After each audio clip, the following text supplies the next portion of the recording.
안녕하십니까. 조국혁신당 원내대변인 백선희입니다. 국민의힘 송원석 대표 교섭단체 대표연설 적반하장 정치선동이다. 오늘 송원석 국민의힘 원내대표의 연설은 한마디로 역대 최악의 적반하장 정치선동이었습니다. 윤석열 집권 시에는 전 정부 탓, 야당 탓만 하더니 이제 야당이 되니 정부 탓, 야당 탓만 합니다.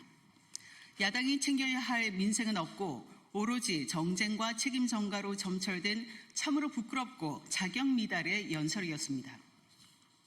첫째, 재정 파탄의 책임은 바로 국민의힘 정권에 있습니다.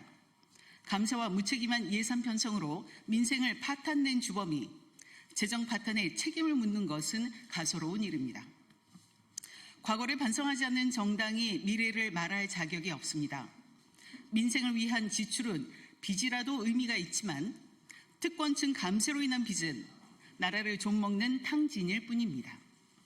반성과 성찰을 먼저 하기를 바랍니다. 둘째, 검찰개혁이 왜 그토록 두렵습니까? 국민의힘이 두려워하는 것은 검찰 해체가 아니라 정치검찰 독재의 해체 아닙니까? 국민은 윤석열과 한동훈 등 정치검찰 세력의 횡포와 독재를 똑똑히 기억합니다.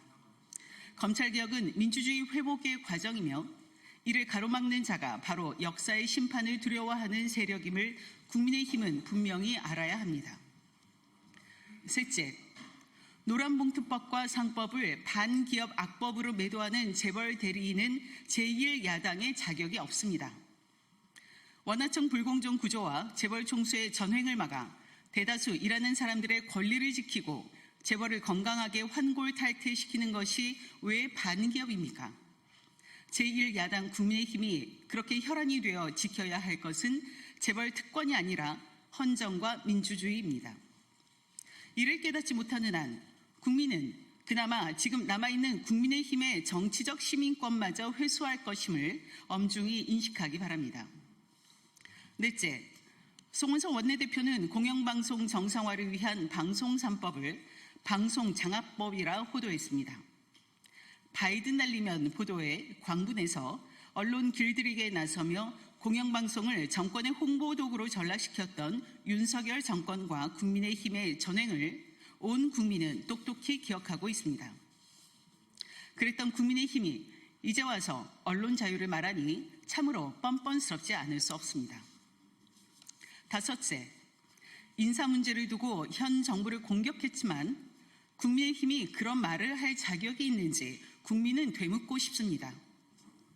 인사청문회를 요식행위로 전락시킨 장본인이 바로 국민의힘이었습니다. 더구나 윤석열, 김건희 정권에서 드러난 비선 인사와 밀실 권력의 실상이야말로 국민 앞에 먼저 사과해야 할 일입니다. 성실한 검증은 외면하고 측근과 친인척 비리를 덮어온 세력이 감히 밀실 인사를 비판한다는 것은 내로남불의 극치입니다.